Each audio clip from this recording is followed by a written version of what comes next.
ሰላም ጤና ይስጥልኝ ክቡራትና ክቡራን እንዴት ናችሁ?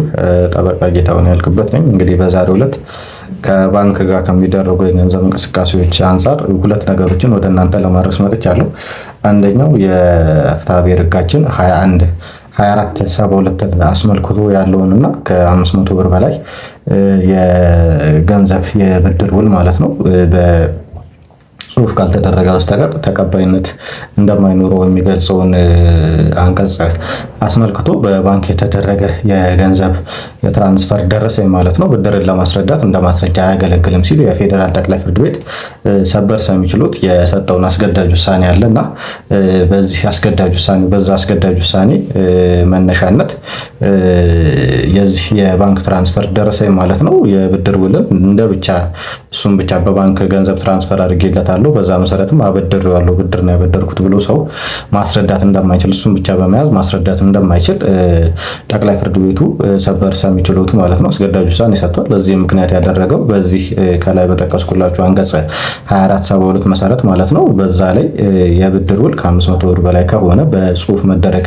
ይኖርበታል የሚለውን በመያዝ ነው እንግዲህ ጠቅላይ ፍርድ ቤቱ ውሳኔ ሰጠውና ይህንንም በማስመልከት ማንኛችንም በሚኖረን የትኛውም የገንዘብ እንቅስቃሴ ወቅት በተለይም ሰዎችን በምናበድርበት ወቅት ከ500 ብር በላይ የሆነ የብድር ገንዘብን በጽሁፍ ማድረግ መልመድ ይኖርብናል ማለት ነው እንጂ የባንክ ትራንስፈርን ብቻ በመያዝ ብድር መኖሩን ማስረዳት አንችልም። እነዚህ ነገሮች በተለይም ደግሞ ብዙ ጊዜ እንደ ኢትዮጵያዊ ካለን የመተማመን ልማድ አንጻር ብዙ ሰዎችን ሲያስቸግር እናያለን። ነገር ግን በኋላ ሄዶ የብድር አለመመለስ ጉዳዮች ላይ ሲመጣ ብዙዎችን ወዳጅነትን የሚያሳጣ ጓደኝነትን የሚያፈርስ ጉዳይ በመሆኑ የብድር ውል በጽሁፍ ቢደረግ ማንንም የማይጎዳ አበዳሪንም ተበዳሪንም የማይጎዳ ለአበዳሪ ይበልጥ መተማመንን የሚሰጥና ተበዳሪም ቢሆን በውሉ መሰረት በጊዜው ብድሩን እንዲከፍል የተለየ ተነሳሽነትን የሚሰጠው ጉዳይ በመሆኑ ከዚህ ረገድ ሁላችንም ትኩረት ማድረግና ልንጠነቀቅ የሚገባ ጉዳይ በመሆኑ በዚህ ረገድ ማንኛውንም የብድር ውልን በጽሁፍ የማድረግ ልማድ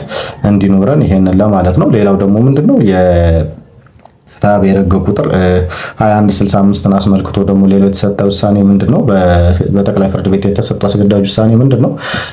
በባንክ ስምንና አካውንት ቁጥርን ጠቅሰን ገንዘብ ትራንስፈር ካደረግን በኋላ ያንን ገንዘብ በስህተት ነው ትራንስፈር ያደረግነውና ይመለስልን ብለን የመጠየቅ እንደማይቻል ወይም ያንን የመጠየቅ መብት እንደሌለን ፍርድ ቤቱ ሌላው አስገዳጅ ውሳኔ የሰጠበት ጉዳይ ነው ማለት ነው። ይሄም ደግሞ ከምን መነሻ ያደረገ ነው?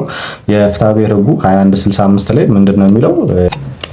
የሚያስገድድ የተለየ ምክንያት ሳይኖር ገንዘብ የላከ ሰው ገንዘብ ይመለስልኝ ብሎ መጠየቅ አይችልም ሲል ያስቀምጣል። ስለዚህም በዚህ መሰረት ምንም አይነት የሚያስገድድ ምክንያት ሳይኖር ወይም ደግሞ የማጭበርበር ምክንያቶች ወይም ተጭበርብረን ወይም ደግሞ በሰዎች አስገዳጅነት ከኋላችን ሌላ አስገዳጅ ኃይል ሳይኖር ያለማንም ማስገዳጅነት በራሳችን የሰው አካውንት ቁጥር ጠቅሰን የሰው ስም ጽፈን ገንዘብ ትራንስፈር ካደረግን በኋላ ያንን ገንዘብ በስህተት ነው የላክ ነው ብለን መጠየቅ አንችልም ወይም ይመለስልን ብለን ያንን ገንዘብ በስህተት ነው የላክ ነው ብለን መጠየቅ አንችልም በሚል የፍትሐብሔር ሕጉን መሰረት በማድረግ ጠቅላይ ፍርድ ቤትም በዚህ ረገድ አስገዳጅ ውሳኔ ስለሰጠ በባንክ ከምናደርጋቸው የገንዘብ እንቅስቃሴዎች ጋር ተያይዞም ሆነ ከሰዎች ጋር በገንዘብ ረገድ በሚኖረን ግንኙነት ላይ ሁላችንም የራሳችንን ጥንቃቄ እንድናደርግ በዚሁ አጋጣሚ ይህችን መልእክት ለማስተላለፍ ነው።